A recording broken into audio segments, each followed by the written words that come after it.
So what's going on? Hello.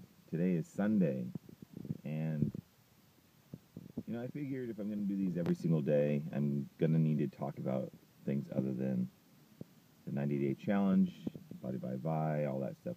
Otherwise, you might get bored. So then you won't want to watch my face on the screen anymore. So I do apologize too, because I kind of just woke up. So that's why the baritone voice and everything. Anyways, so the different subject to talk about today would be what happened, I believe it was yesterday. Jovan Belcher of the Kansas City Chiefs, from what we're hearing, murdered his girlfriend and then committed suicide. So, yeah, not to be like a downer or anything, but I think it's kind of important to talk to you about what is it that people are not enjoying about their lives that they feel that's the best route to go. I mean, I've argued with people before. I've had girlfriends I've argued with before, but never have I wanted to take their life and then, because I took their life, think about taking my own. It's never crossed my mind.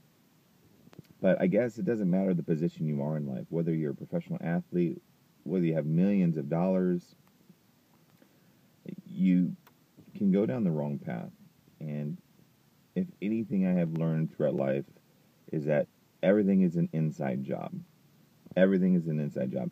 Meaning that the way that you feel about yourself, the things that you bring to your life is all an inside job. And what does that mean? That means everything comes from you. It comes from the way that you think about yourself, your outward thinking of the world, how it works. That's how things come to you and things repel from you. One of the coolest things I've learned in the last 6 years is it was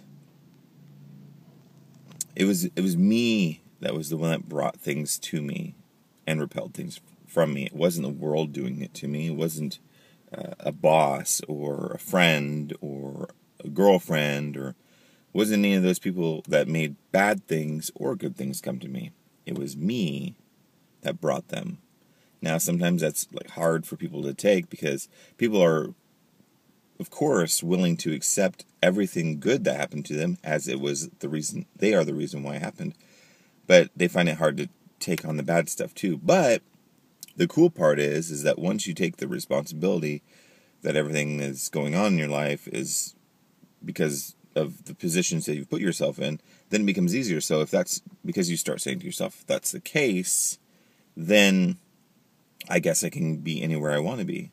I guess I can do anything I want to do. I guess it's not depending on what someone else's opinion of my life should be. It all depends on what I want. And that's from family, friends, everything.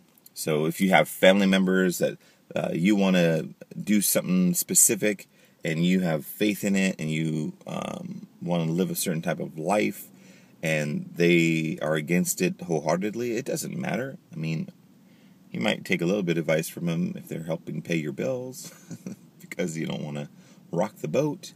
But if you're someone that pays your own bills and do your own thing, you don't need to listen to anybody. You do what you want to do in life, but know that everywhere that you're going to go, everywhere that you've been, has been a direct result of the thoughts and actions that you have done, good or bad. So we're speaking of football. So if you scored a touchdown today, this Sunday, this is football Sunday, you scored a touchdown today, it's because you worked your ass off for many years, high school, college, pee-wee football maybe, I don't know. Got to the pros, scored that touchdown on national TV. You did all that work. Because if you didn't put forth the effort, then you wouldn't be standing there. No one gave you wings and made you fly by everybody to score a touchdown. It was your efforts that propelled you to work hard all those years for that national attention to score that touchdown. So I don't know if there was a side note to that all. I know it was started talking about Jovan Belcher, but the same theory applies. Whatever happened, I can't profess to get into the guy's brain of how he was thinking, what he was thinking, why he did what he did. But I do know this. There is nothing that is in my life that would make me want to, number one, kill somebody else. Number two, kill myself. I believe there's too much that I'm to bring to the table for the world for me to think that way. And that's not me patting myself on the back. I think that everybody has that. Everybody has a reason why they're here. This is not a religious thing speaking, because if any of you know me, I don't go to church. This is, everybody has some sort of skill inherently, or things that they want to do to bring to the world to make the world a better place. And if you start knowing that that is true, then you will start making your life different. You won't fall into these paths of other people. Drug abuse, alcohol abuse, abuse in general. Getting to a situation where, you feel like you have to take your life because your life's not good enough. I mean, here's a guy had played his heart out, got a ton of chances. I mean, I read a little bit about him. He was a walk-on, I believe, or a late round draft pick over with the Chiefs, and worked his ass off and made it in upper ranks. And one thing, he took his life in front of his coaches at the Chiefs stadium.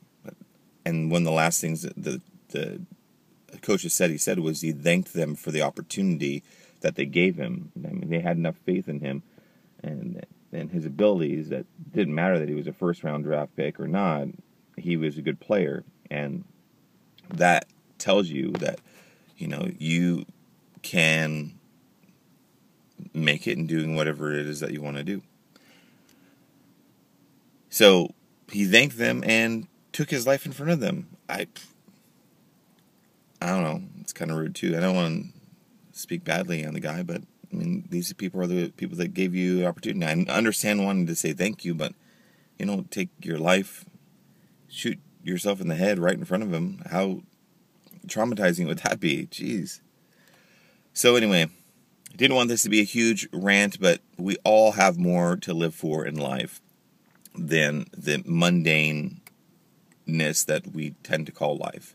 There are huge things that you can accomplish. There are huge things that you can do. Everybody can do them.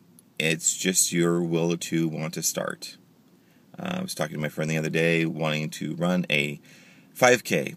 And she was mentioning there's an app called Couch to 5K.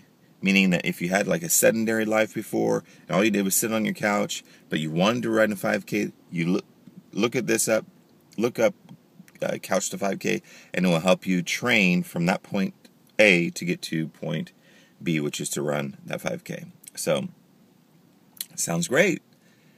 The only caveat is that you have to take that first step. That's very important. Martin Luther King has a great quote, is that you don't have to see the whole staircase, you just have to take the first step, which is a very important line because all you have to see is that first step. I mean, if you were to take a drive I'm in Las Vegas right now, from Las Vegas to LA, I don't have to see LA. I just know that if I keep driving, another 100 feet, another 100 feet, another 100 feet, that eventually I will get to my destination if I stay on the track, or the path that I have set up for myself. So, if you're interested in running a 5K, go get that program. Couch to 5K. Do that. Take that first step. Change your life. It's important.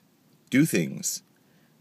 Otherwise, you might end up like Jovan and say, why am I here? Why am I doing this? And you don't think that you need to do anything else. So that's it. As always, I appreciate you guys watching these things. That's awesome. And that's why I do it. So eventually, more and more people will watch them. But there you go. That's my thing for the day. Everybody else is playing football today. Good luck to you. Anybody that has bets on the game, good luck to you too. And I wish you well. Have a wonderful day, and I'll talk to you soon.